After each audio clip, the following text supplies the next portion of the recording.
What's going on, guys? Welcome back to the channel. So it was requested a few weeks back by a few people that I revamp my favorite fougères. So I do have a few that are newer to the collection. We've got some modern stuff. We've got some classic style, several that are newer to the collection.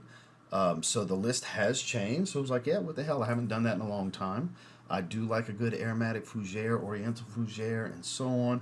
So I've got 10 that I think are totally worth checking out. We've got affordable stuff, we've got niche stuff, we've got designer stuff.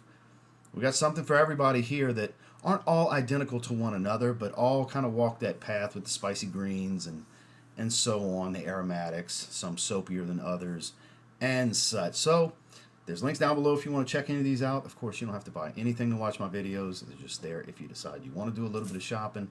So let's dive into these 10, shall we? Stay tuned.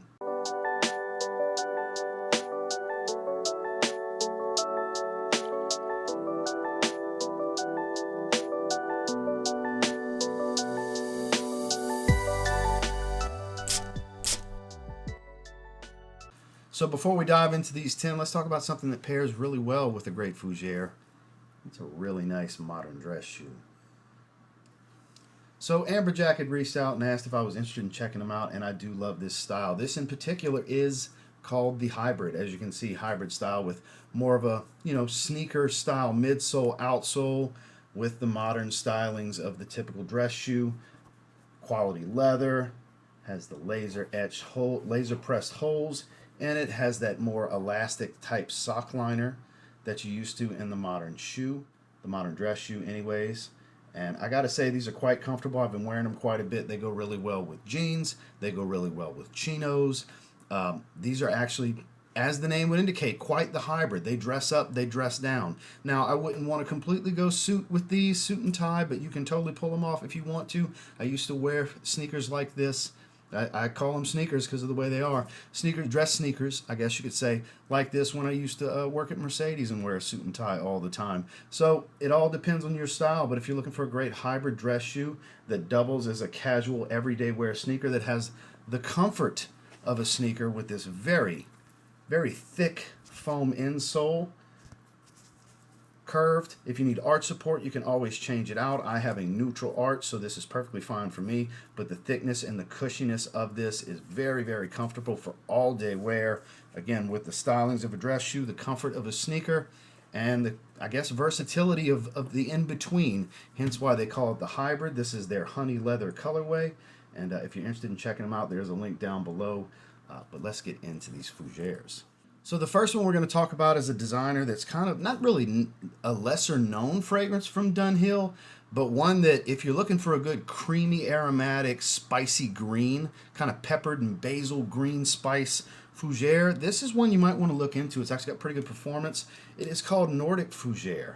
This one's actually really, really good. I haven't spent a ton of time with it because fougères are quite situational for me, and lately my apparel choices for the things I've been having going on off camera have been suited more towards the fougères. So this is probably going to make its way into the rotation a few times here and there the rest of the year. It's actually quite nice. The way the aromatics come across to me, less soapy, more creamy, a bit powdery, very spiced green, not all that earthy, a nice woodsy, musky tone to this one. And again, performance is actually really, really good on this one. I get every bit of 8 hours easy in longevity, and it's pretty stout for about an hour and a half to 2 hours in projection coming off the skin. So keep that in mind. This one can choke you out with the way the lavender comes across, with it being so creamy and kind of a heavier lavender wear. You might want to check this one out. This is actually really good. Kind of a hidden gem from Dunhill is Nordic Fuer. A well-rounded, all-time great, in my opinion, from Roja. This is Danger Parfum Cologne. I think this is one of the best, most well-rounded and versatile, complex, quality, like just the list goes on and on of great ways to describe how good Danger Parfum Cologne is. While I think Danger Parfum, its big brother, is something special to behold, it's got a very mature coumarin, combination, clove, all that kind of stuff meets heavy, heavy classic aromatic fougere. It's not necessarily for everyone. This is definitely a bit more youthful and versatile and easier to wear. When I say youthful, I don't mean smells like a teenager fragrance. None of that playful over-the-top sweetness. You do have a little touch of tonka bean to give it some sweetness here. You have the classic citruses, greens, aromatics, musks, woods. It's a Raja Dove fragrance. It's got a crazy note pyramid, and it's very layered. It's a complex scent. It changes rather rapidly as it dries down. Quality is second to none. Super versatile. You can wear this one year-round. This one can dress up, dress down, business professional scent. This can go out on a date. This is a great, well-rounded fougere that honestly, if this was ranked, this might have been number 1 or 2. Had we ranked this one, because it's a personal favorite choice of mine. Lists like this will always have this fragrance, unless I want to really go that heavy hitter route. Then I would maybe go with its Parfum, but again, that's not the best choice for everyone. I think this is an easier approach of the two. Just one of the best that he's ever put out when it comes to fougères. He's got a lot of them across his brand. Again, that's Raja Parfums, Danger Parfum Cologne. Very new release for this year. It's kind of like a little bit of Drakkar Intense or Drakkar Noir, pick your poison, mixed with YSL EDP, so the modern blue aromatic fougere.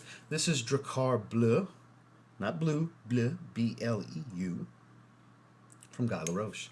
Now, not a crazy performer, easy to get some nose fatigue. This average performance around 6 hours is what I've clocked it at. You get that crisp, fruity apple smell of Y. It's very easy to relate this one to Y EDP. A little bit of that shower gel, crisp, fresh, spicy, musky, a little bit of green going on here. Actually, a decent amount of green spice. Just balanced so well. It's classic aromatic fougere meets modern blue aromatic fougere mixed into one bottle is basically how I view this. It's Drakkar. It's the old style Drakkar profiles from Guy Laroche mixed with, like I said, that modern YSL EDP type DNA. Just a great fragrance. I don't see how someone that likes either of those style fougères wouldn't like this one. It's super affordable right out the gate. I think I paid $40 for this, like within the first 2 weeks, week and a half of it dropping and releasing. It's a really solid fragrance. It's actually one of my favorite releases of the year because it's some serious bang for your buck, because I like classic fougères. I like modern fougères. Put them together, and what have you got? Bippity boppity boo, you got Drakkar Bleu. New to the collection, but a big-time favorite among fougere enthusiasts in the perfume community online. This is from Houbigant. It's even in the name. It's Fuger Royale. This is the Eau de Parfum, not the X straight. This has some great freshness, extremely green, nice hits of florals. Even has a little bit of an old school feel from some carnation. You don't really see that used too often anymore. That's more of a classic style in those older powerhouse aromatic fougères and chypres and such. They would use the carnation note. Here you get that classic green over the top, little citrusy, but not as much as something like a Danger Parfum Cologne. This one has classic dapper gentleman styling to the profile. That's great for an everyday wear. Polo shirt, Oxfords, suit and tie, business professionals. This is classic man with extreme quality. I think it's superb. You can get it for decent prices. It's not crazy expensive, but it's also not a cheap, super affordable fragrance either. They've got some great offerings across the house. I haven't tried a ton of stuff from them. I've heard great things beyond this, but this is kind of the poster child for the brand. This is like the one to start with, which is why it was the one I started with, because you never go wrong with the classic stylings of a traditional powerhouse style, old school men's aromatic fougere. Just crank up the quality, add a little bit of its own twist, its own spokes in the wheel, if you will, and you get something like this. Houbigant. This is Fuger Royale, and just a little added bonus, the bottle, stunning. Next, we've got a modern fougere, blue fragrance type of stuff. A little hint of juniper geranium freshness, mixed with some citrusy, they got fruit in there, but it's more of a citrusy smell. Spicy greens, hint of sweetness and woods. We've got Rochas L'homme, serious bang for your buck here, just like Drakkar Bleu, but this one doesn't have kind of the level of sweetness and shower gel appeal that Drakkar Bleu has. This is more kind of a softer version of an old school fougere with a little bit of a modern twist, because does have that blue feel, but it's not over the top sweet. It doesn't have all that extra sweetness. There's a little bit here. It's more of a sweet geranium smell, if anything. God, it's beautiful. Another well-rounded, signature scent-worthy fragrance. Doesn't really have that old school smell. It's more of a modern smelling fragrance. Again, without being over-the-top sickeningly sweet or loaded down with fruits. Extremely powdery. It's not really all that powdery, just a little bit as it dries. It's more of a skin reaction thing than like a specific note or oil that they put into the formula. You can get this one around $30 for a tester with a cap. $30 to $40 range, hell, like $25 to $40 range is what you can expect to pay for this fragrance. And this can be that one. This can be t-shirt like I'm wearing right now, Henley, Oxford, polo shirt. It just keeps going. It can dress up, it can dress down. It's very pleasant. It does have a decent level of compliment factor to it, so you might get the occasional compliment here and there because it's very pleasing and easy on the nose for those around you. And it's a pretty good performer. I wouldn't call it a beast, but it's, above average in longevity. Again, that's Rochas L'homme. Okay, we're going to step it up with another pricier one that's a very unique fougere. It's like classic aromatic fougere meets gingerbread cookie gourmand. And the notes don't indicate gingerbread cookie type stuff, but it is from House of Dastan.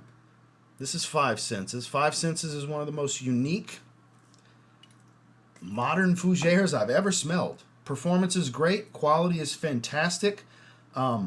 It's a little fruity, spicy, green, aromatic, very, very woodsy. They even have oud in here, but I don't get like any funkiness from the oud.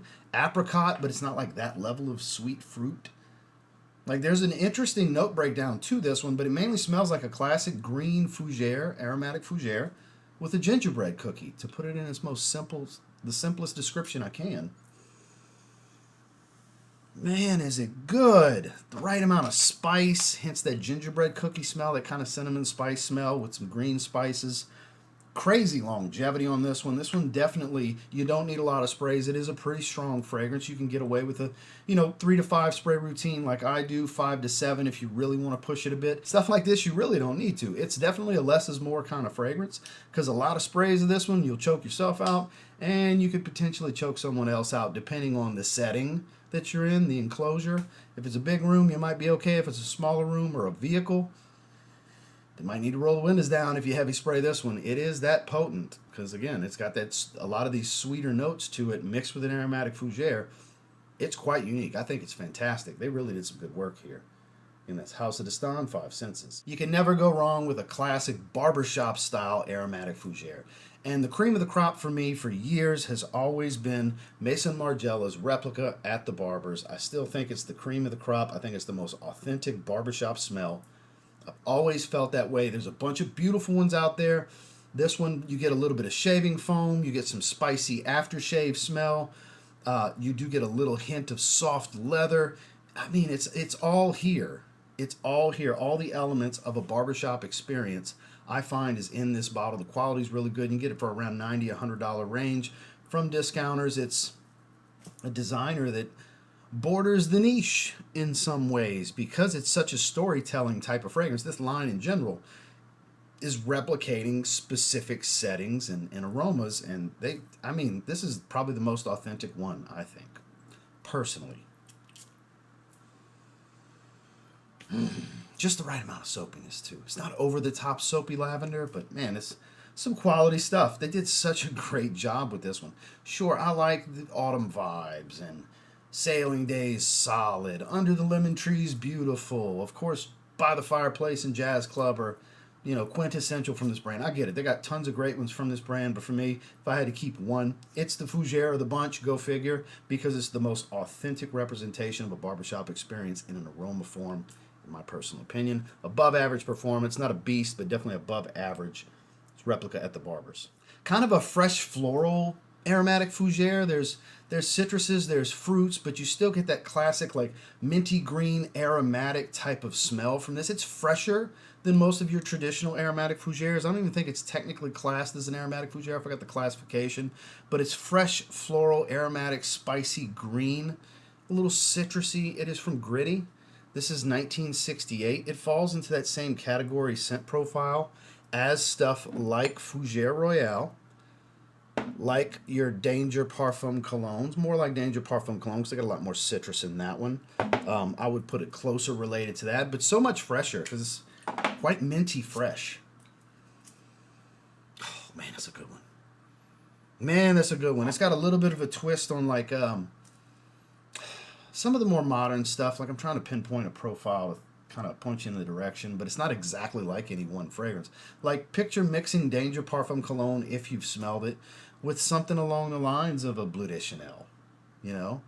Like, not exactly Bleu de Chanel. Don't think, oh, that's just some niche clone of Bleu de Chanel. No, hell no. Just to sprinkle a little bit of that in there with some of this, and you kind of get it with some extra mintiness, of course. Beautiful fragrance. I love the brand. I have several offerings from this brand. This is a dark horse fragrance that not too many people know about. You can find testers sometimes in the $70-ish range, on up to around $100 for full presentation and everything. This is a banger. Gritti makes some fantastic fragrances. Some of the best experiences I've ever had in fragrance, like Mango Oud, for example. Look into that one. It's like a mango meat with sliced mango on top of a nectar cream snowball with some sweet oud. Doesn't that sound interesting? Yeah, because it's amazing. Just saying. They got some good stuff. In 1968, this is kind of their twist on the Fougere, and they did a really good job. Great performance here. You don't need a ton of sprays, but you can dial it up. This one won't necessarily choke you up. The aromatics aren't too over-the-top heavy and cloying, but man, it's just a really good, fresh, floral, aromatic green. This is good stuff. It's Gritti 1968. Let's go with another modern classic, Bleu Fougere. We got to have another blue one, because a lot of these blue fragrances are classified as aromatic Fougeres. It is the modern style of the Fougere. The classics will never die, but we still need the modern stuff. And this is the poster child for, at least for me, on fragrances you might have to give multiple chances to before you end up liking it, because I did not like this at first. It's Versace Dylan Blue. Regulars on the channel have heard this story many, many times. I had one of the little mini bottles. I put it in a decanter, and it took me 5 rounds before I decided. It just grew on me to where it's like, because at first I was like, why do people like this? How does this get compliments? It's just not that good of a fragrance. It's cheap smelling shower gel. It's too smoky mixed with shower gel, and the citrus is a little weird. That was how I felt at first. By the 5th wearing, I started to fall in love with this. I'm like, I need a full bottle. And since I've put a decent little dent in my bottle, I've had it for years, but I have thousands of fragrances too. Hard to put dents in bottles. But another thing this beautiful blue fragrance is good for is notoriously bad on nose fatigue. This is one that you'll think they've reformulated it, they've watered it down over the years. Bro, it's weak. What are y'all talking about? It's not a beast. And then 8 hours, 9 hours later, somebody compliments you and you're like, did you just spray something? Because you think it's long gone. You just haven't had a chance to refresh for no good reason because you think it's not there because you can't smell it. I've had it happen multiple times in the past. 7, 8, 9 hours into wearing it, I stopped smelling it at like the 3-4 hour mark, and I get a random compliment. And I'm not the only one. I've had others, when I've told this story, come out the woodworks in the comments to share their experience. So just know that if it seems weak to you, it's your nose wore out. It's not the fragrance, especially this one in particular. This is notoriously bad for nose fatigue, so keep that in mind. Just because you might not be able to smell you, others can. This is a stout, strong sillage, long-lasting fragrance. One of the best at getting compliments for people. You can wear this for everything. This is great for young men. This is great for guys in their 70s that want to keep that youthful vibe going. This is playful. This is modern. This is just damn good. And it's very affordable. It's Versace Dylan Blue. Last but most certainly not least, for those of you that still bear the flag for Dior Sauvage, like me, because I really enjoy Dior Sauvage. My wife absolutely adores that fragrance. And this is kind of like the niche version. Kajal Faris. Higher quality, not an Ambroxan bomb. It's the way this fresh cut lavender comes across. It kind of gives that similar metallic kind of aromatic smell of Ambroxan. Just much better quality. Fresh cut, spicy greens. Just, modern aromatic fougere done kind of to perfection. Great performance. You don't need a lot of sprays. You'll get a little bit of nose fatigue to this one. It's not a cloying lavender. It's more of a sharper, fresh, like I said, fresh cut out of a field type of lavender. My, is that good. This is still one of the best from the house, and I would actually encourage getting this over Sauvage because it's just a better fragrance all around. You're going to get all the performance. You're going to get better quality. It's even more masculine smelling. It's not as youthful smelling because of the quality of the ingredients. You get more of the green elements to the Fougere side of the profile versus the citruses and the pepper and the ambroxan of Dior Sauvage. Like I said, it's unmistakable. They're similar. But when you really get down to it and you smell them side by side, this is a far superior fragrance in literally every way, legitimately every way. And you can find this from discounters in that same price range that you can get 100 ml of Dior Sauvage. This is 10 out of 10 times the better route to go. It just is. I love Sauvage, but if I had to pick, Kajal Faris every time. And even for those of you that may have fallen out of favor with it, maybe still give this a shot, and you might be like, man, that's what it should have been. This is what that should have been. Is how you might end up feeling. And if you do love Sauvage, you really need to try this, because I'm telling you, it's many people's opinion that have tried this. This is a superior fragrance. Quality of ingredients, the way it's blended, the way it balances, it adds that extra level of masculinity to it. It's more of the old school spicy aftershave style mixed with that modern aroma of the ambroxan without having a bunch of ambroxan. Like I said, it's some trickery. It's kind of like, but not quite the same. It's great. This is a great, great fragrance. Probably the most well-rounded fragrance from the brand because it's just such an easy transition to jump into the house, because who's not going to like it, right? Kajal Faris. Well, that is the 10. I appreciate you guys checking out the video. I hope you enjoyed it. Like I said, there's links down below. Of course, there's links down below to Amberjack as well if you're interested in checking out some of their shoes. I'm actually wearing the hybrid right now. Like some of those pictures I dropped, that was from this morning. And then from the other day when I was wearing them, I love them. They're fantastic. I'm a Cole Haan fan. So to get my hands on some of their Cole Haan's competition to check out was fantastic. You know, definitely been wearing this style a lot more lately like I used to. Like I said, a lot has changed off camera, hence why I don't do the live streams anymore, just my member streams. Once a month are the only live streams that happen on this channel anymore because I just don't have the availability to do them anymore. They're going to be so rare for those of you that missed the live streams. I've been getting the messages, and I apologize. Life changes sometimes. Still get this daily content, though. This is the cornerstone of this channel. This is what it's about. Watch the videos. I'd rather, even when I was doing the live streams, I'd rather you watch the videos anyway. There's more that goes into these, you know. Pour my heart and soul into them anyways, because I love talking these fragrances. And hope you enjoyed the video. Make sure to like and subscribe if you leave. We will see you in the next one.